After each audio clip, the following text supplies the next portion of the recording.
దేవి నామాన్ని మహిమ కలుగును. ఆమేన్ ఆమేన్. సరే మంచిది పాట పాడుకుందాం పిల్లరా. నా పట్ల నిశ్చితమేంటయ్యా నన్ను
నామానికి మహిమ కలుగును గాక.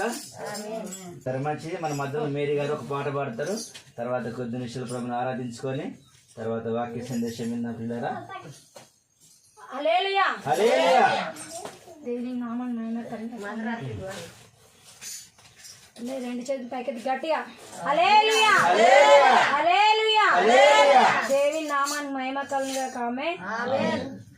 నేనంటే నీకెందుకో ఈ ప్రేమ, నన్ను మరచిపోవెందుకో, నా ఉంటే నీకెందుకో నా యేసయ్యా, నన్ను వీడిపోవెందుకో.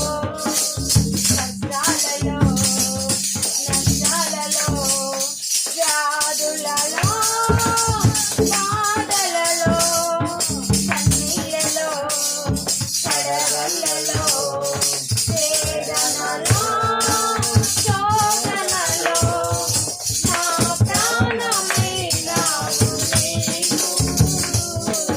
ప్రాణమా నా ప్రాణమా, ప్రాణమా నా ప్రాణమా, నేనంటే నీకెందుకో ఈ ప్రేమ, నన్ను మరచిపోవెందుకో.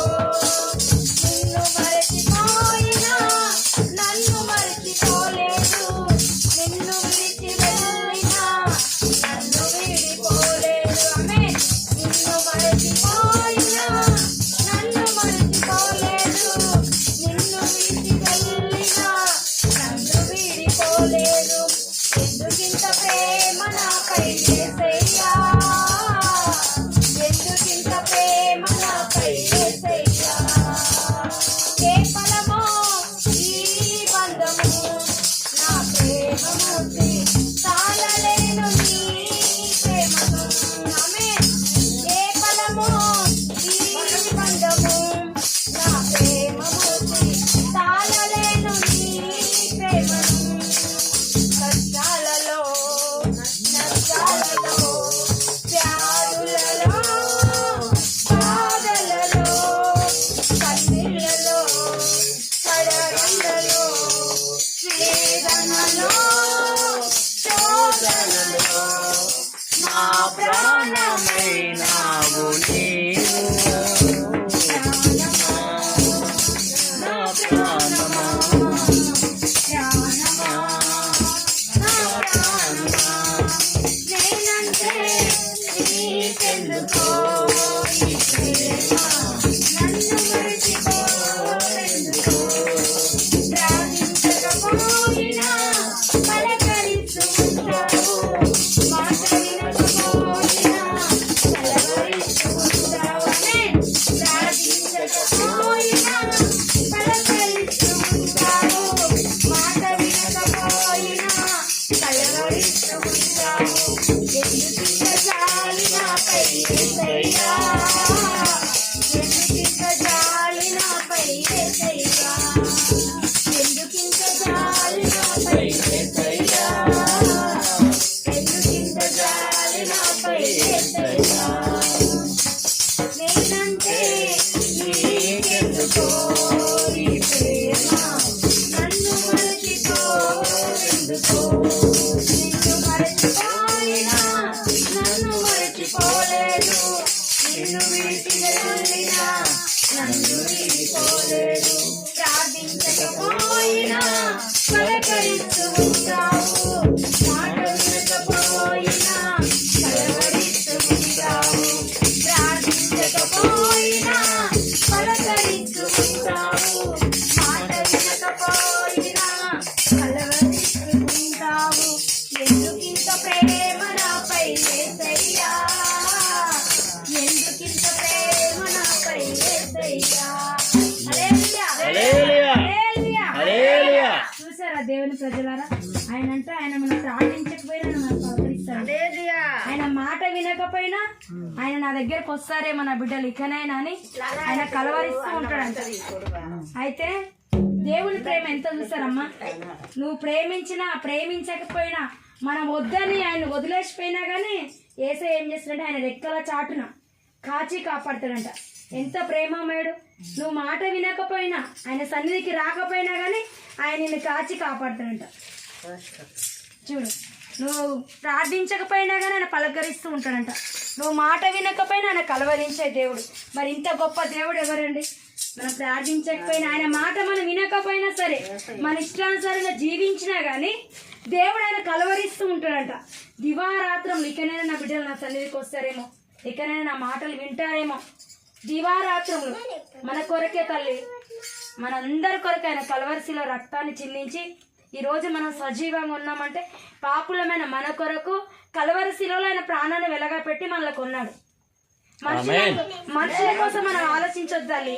ఈ రోజు ఇంట్లో రేపు మంటలో యేసయ్య దగ్గరికి వచ్చిరనుకో, అసలు ఈ రోజు మీరు ధన్యులు.